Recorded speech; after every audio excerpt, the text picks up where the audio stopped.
The bull refused every single handler, a furious and untamable beast, until a deaf teen tapped its chest twice. What happens next will leave you speechless.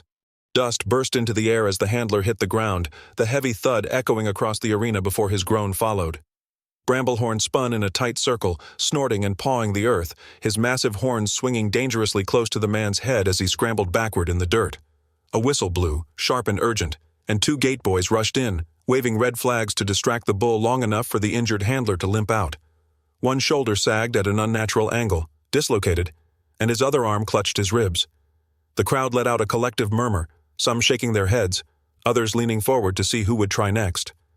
At the far side of the arena, Elias Rowden gripped the top rail of the fence so tightly the wood creaked under his hands. His jaw was locked, eyes fixed on Bramblehorn's every movement. The bull's hide glistened with sweat, muscles rolling beneath as he shifted his weight from hoof to hoof. This was no ordinary show animal.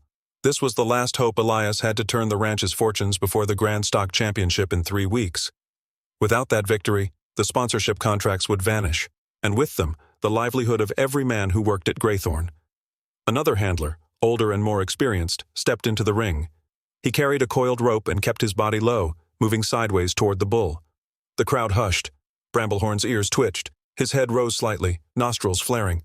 The man made it halfway across the arena before the bull surged forward with terrifying speed. The handler barely had time to react. One hoof caught the edge of his boot, spinning him sideways, and the next instant he was tumbling across the dirt. When he landed, his leg twisted sharply, a pained shout escaping his mouth. This time, the gate boys didn't even wait for the whistle. They sprinted in, pulling the man out before Bramblehorn could close the distance. Up in the stands, the announcer's voice rang out, tinged with resignation. "That will be all for today, folks. Bramblehorn has proven himself difficult. We thank our handlers for their—" His words were drowned out by a few jeers and scattered applause. Elias didn't hear them. His eyes had begun scanning the bleachers, searching for something, or someone. Then he saw him. Near the far end of the stands, away from the clusters of talkative ranch hands and visiting traders, sat a boy. 17, lean, still as stone, Kalen Miles, the son of Marcus Miles, a skilled farrier who'd shod nearly every horse on the property at some point. Kalen's gaze was fixed on Bramblehorn, but it wasn't the look of a casual spectator. His eyes followed every twitch of the bull's flank, every shift of his shoulders, every short, sharp breath. Marcus sat beside him, hands moving in quick, precise signs. Kalen's expression didn't change much, just a slight narrowing of the eyes as he replied, his fingers spelling out his response. The locals knew Kalen was deaf, and they'd learned not to mistake his silence for lack of awareness. Still, no one had ever seen him step into an arena, let alone near a bull like Bramblehorn. Elias found himself walking toward them without fully deciding to. The chatter of the crowd dimmed under the pounding of his own heart. When he reached their row, Marcus looked up, a polite but guarded expression on his weathered face. "Marcus," Elias said, nodding once before gesturing toward Kalen. "Your boy's been watching that bull like he's reading a book. You think he understands the risk?" Marcus's hands moved in a flurry of signs, his brows furrowing as he translated. Kalen's head turned toward Elias, his dark eyes steady. There was no hesitation, no nervous shifting in his seat. Marcus paused, then spoke for his son. He says, "He wants to try." For a moment, Elias thought he'd misheard. "Try? You mean—" "He means in the ring," Marcus interrupted, his voice low, as if shielding the words from the rest of the crowd. The reaction around them was immediate. A few men in nearby rows laughed outright, one shaking his head. "A deaf kid? That bull will kill him in seconds," someone muttered loud enough for half the section to hear. A younger ranch hand leaned over the rail and called out, "This ain't the place for stunts, boy." Kalen didn't flinch. His gaze flicked back to Bramblehorn, then to Elias, as if the rest of the voices were no more than background noise. Slowly, he stood, the movement drawing even more attention. The sun caught the edge of his face, outlining the set of his jaw. Elias studied him for a moment longer, searching for any sign of recklessness or fear, and found none. "You've seen what happens to experienced men in there," Elias said finally, his tone testing. "What makes you think you'll last longer?" Kalen lifted one hand and tapped two fingers lightly against his own chest, then pointed at Bramblehorn. Elias frowned, not understanding, but Marcus's eyes flickered in recognition before his son turned back toward the arena. Down below, Bramblehorn gave a long, impatient snort, dust puffing up from the ground as he pawed at it. Kalen's eyes stayed fixed on that movement, his head tilting slightly, as though he were counting something invisible. No one else noticed that his gaze kept returning to the bull's chest, following the steady rise and fall of its breathing. Each inhale, each exhale measured like beats in a song only he could hear. Elias exhaled slowly.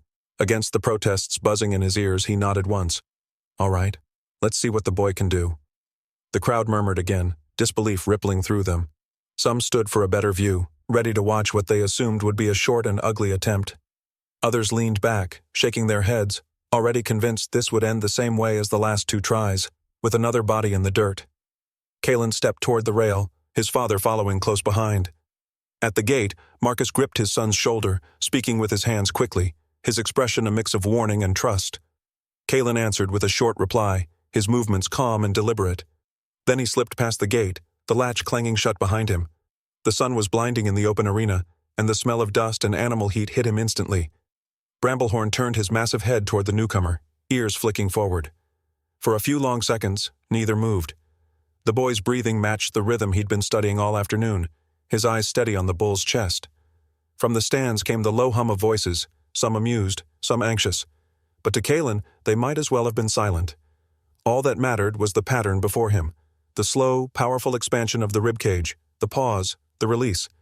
And no one noticed Kalen glance at the bull's chest, as if counting the rhythm of its breathing. Bramblehorn's head swung toward him, dark eyes locking on his every step, the air between them charged like a taut wire ready to snap. Kalen stepped into the center of the arena without hurry, boots pressing lightly into the dust, leaving an unbroken trail behind him. He didn't flinch at the bull's snorts or the sharp scrape of a hoof striking the earth. He didn't wave ropes or crack whips as the others had. Instead, he let his movements fall into the same rhythm he had studied from the stands, his pace mirroring the bull's shifting weight. The handlers at the edge of the ring leaned against the fence, voices low but urgent. "He's too close already," one muttered.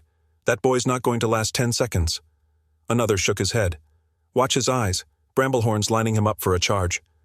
From his place by the rail, Elias felt his pulse hammering against his ribs. He'd seen seasoned men reduced to limp forms in the dust by less warning than this. Yet Kalen moved as though unaware of the danger. No sudden jerks, no bravado, only measured steps and steady focus. Bramblehorn's front hoof scraped back again, digging into the packed dirt. His muscles bunched under his sleek hide, each one rippling in preparation. Then, with a sharp huff, he lunged forward, his massive frame covering the distance in an instant. The crowd cried out, the sound rising like a single voice. But Kalen didn't run. Halfway into his step, he stopped cold, his boots sinking slightly into the dust. He lowered his head, not in submission, but in something that carried the weight of respect. The motion froze Bramblehorn mid-charge. The bull's front hooves struck the ground just short of the boy, dirt spraying outward. For a heartbeat, neither moved. Then Kalen took a small step forward, closing the space between them until his hand could reach the bull's broad chest. Slowly, deliberately, he lifted his palm and tapped twice against the thick hide. The sound was barely audible over the hush that had fallen, but its effect was immediate. Bramblehorn's nostrils flared, the hot breath rising in steady clouds. His head shifted downward, horns angling away from Kalen. The bull's entire posture softened, not docile but no longer poised to kill. Elias's eyes widened. A memory uncoiled in his mind like a rope unwinding. Long ago, in the first season Bramblehorn was brought in as a calf, his original breeder had spoken of a 2-tap reassurance signal. It had been part of the early imprinting, meant to calm young bulls during initial training. But that breeder had left years ago, and no one alive on the ranch still used it. Elias himself had never taught it to another soul. How in the world did this boy know? Kalen didn't seem to notice the ripple of disbelief passing through the stands. His gaze stayed fixed on the animal, reading every twitch and breath. He moved to Bramblehorn's side, his steps deliberate and unhurried, his hand brushing lightly along the bull's flank.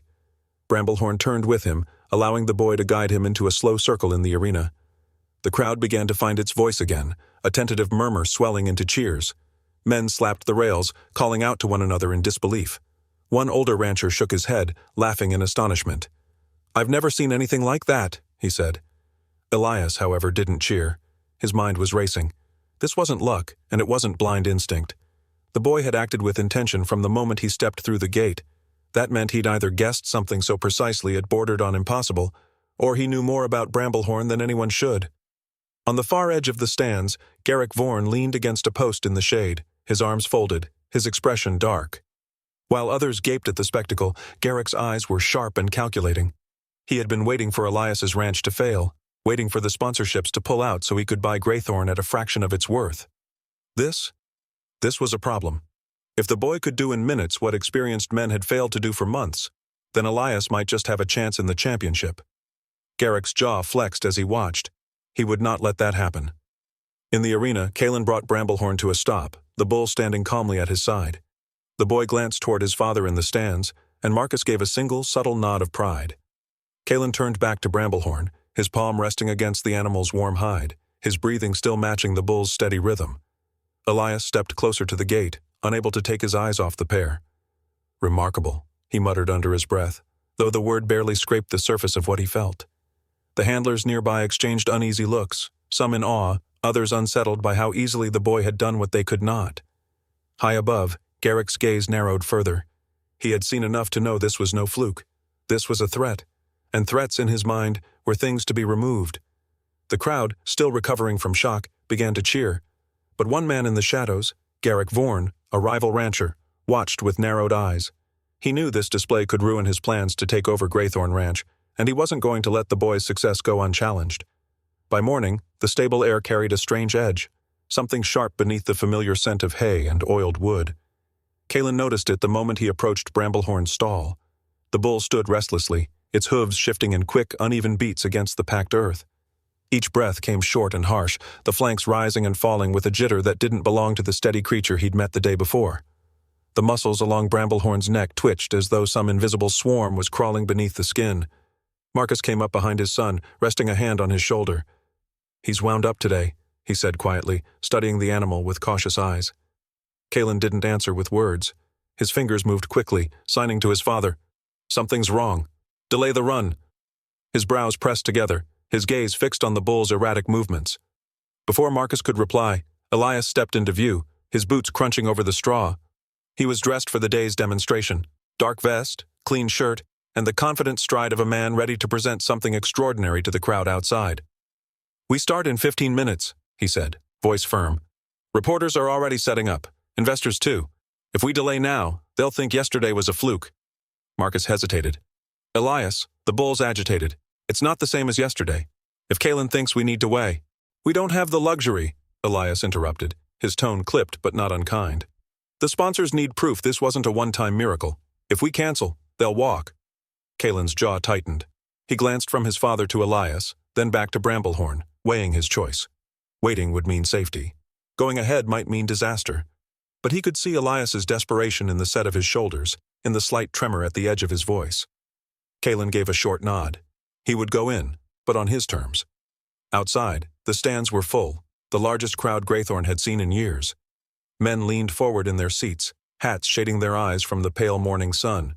The reporters stood along the fence line, notebooks in hand, cameras ready.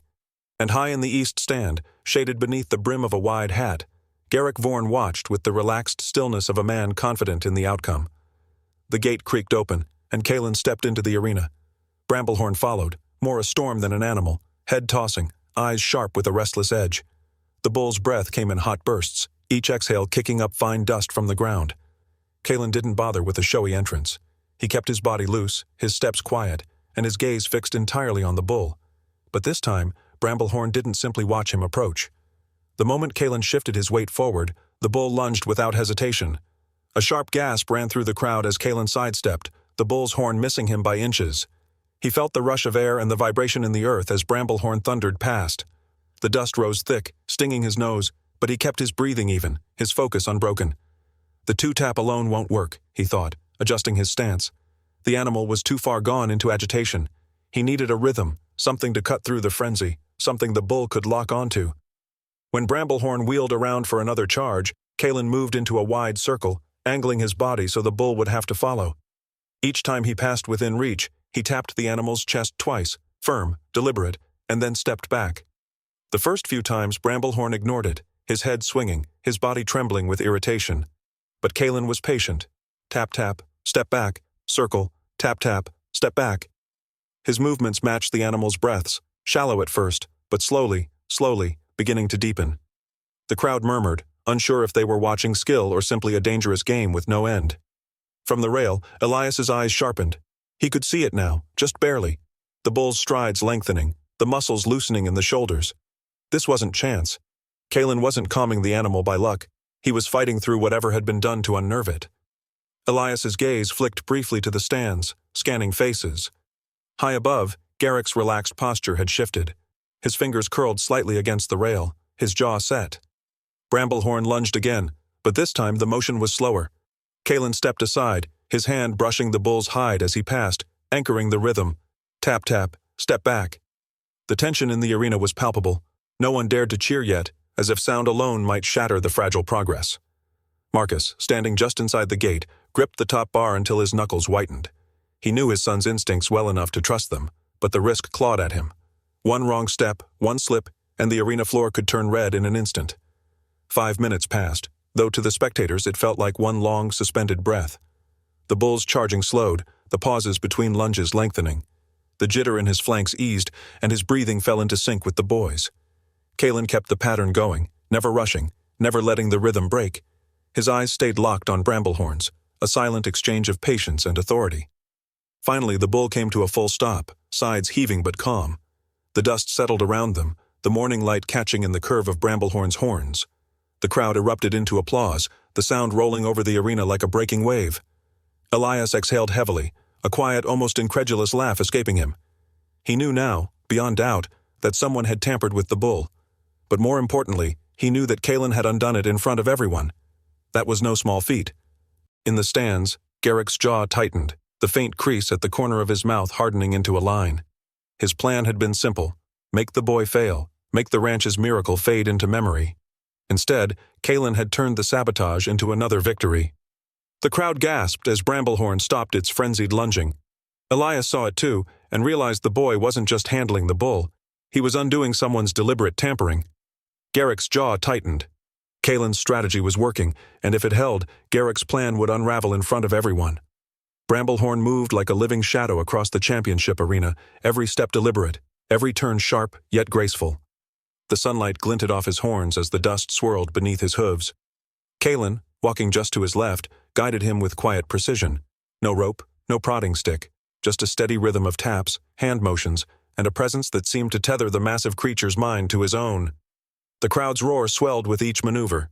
The sudden stops, the smooth pivots, the perfectly timed charges that halted just short of the mark. From the judges' stand, 3 men scribbled furiously on their scorecards, their expressions betraying the rare blend of astonishment and admiration. Bramblehorn's movements were not just controlled, they were art. And Kalen, barely 17, moved with the unshakable composure of someone who had been in the ring for decades. Marcus stood just beyond the gate, his hands clenched around the railing. He tracked every motion, his chest tight with both pride and fear. Bramblehorn had been unpredictable just a day earlier, sabotaged even, and yet here he was, performing flawlessly under his son's lead.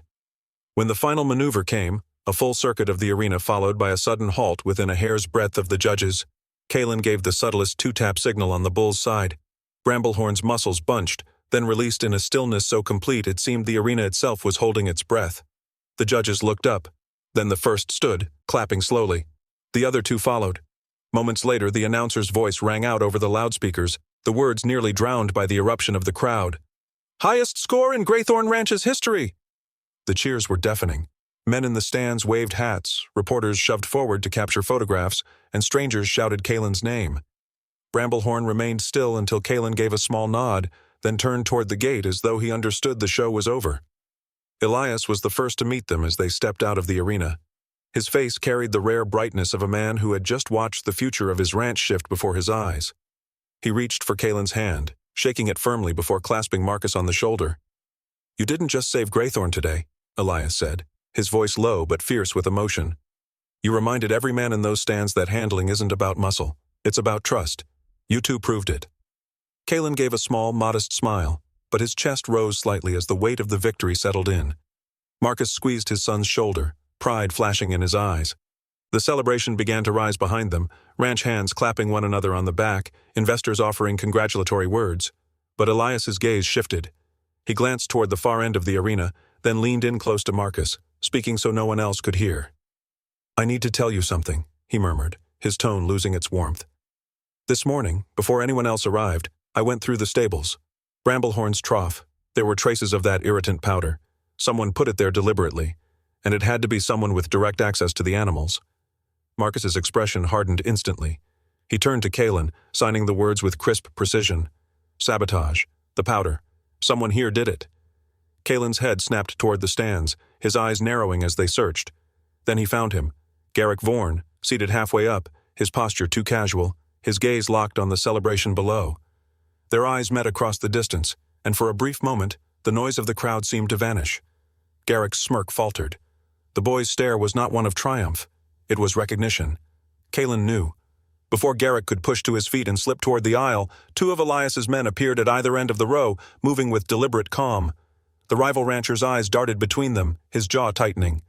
"What's the meaning of this?" Garrick demanded as they approached, keeping his voice loud enough for those nearby to hear.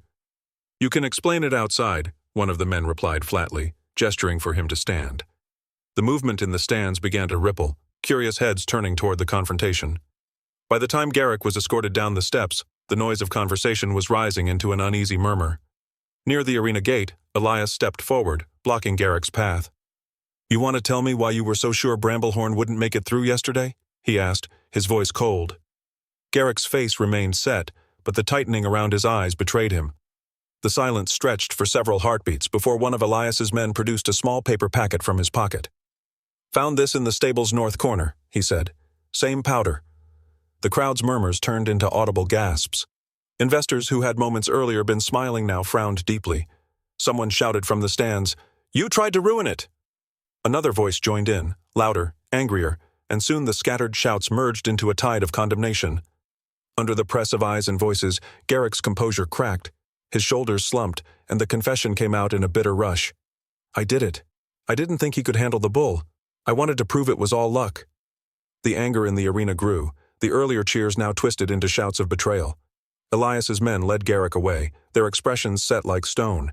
Weeks later, the heat of that day had cooled, but its impact lingered. Bramblehorn still moved under Kalen's care, each session revealing a calmer, more responsive animal. Investors who had once hesitated now signed new contracts with Graythorn, the ink sealing a future that just months ago had seemed uncertain. Elias visited the training grounds often, standing quietly at the rail as Kalen worked. The boy no longer had to prove himself. He had done that in the eyes of the entire county. But there was something in his movements now, a deeper patience, a refinement. One afternoon, after a session in which Bramblehorn executed a flawless sequence of turns and halts, Elias approached. "You've been working on more than just the basics," he said, an almost conspiratorial tone in his voice. Kalen simply smiled and tapped his fingers in a short, subtle pattern on Bramblehorn's side. The bull responded with an intricate sidestep that Elias had never seen before. "That's new," Elias said, his brow lifting. The boy's eyes glinted with quiet pride. He had been developing an entire language of signals, each capable of directing Bramblehorn into feats no other handler could imagine. Elias's smile returned, this time tempered with thought. "We'll keep that between us," he said at last. "In the right hands, knowledge is both a shield and a weapon." And for Kalen, the boy who had once been overlooked in the crowd, the arena no longer felt like a place for others. It was his. Disclaimer: the story you just watched is fictional. It explores themes of empathy, unexpected connections, and the power of silent understanding. This narrative aims to challenge assumptions about communication and strength, and to highlight the profound bonds that can form between those who are often misunderstood.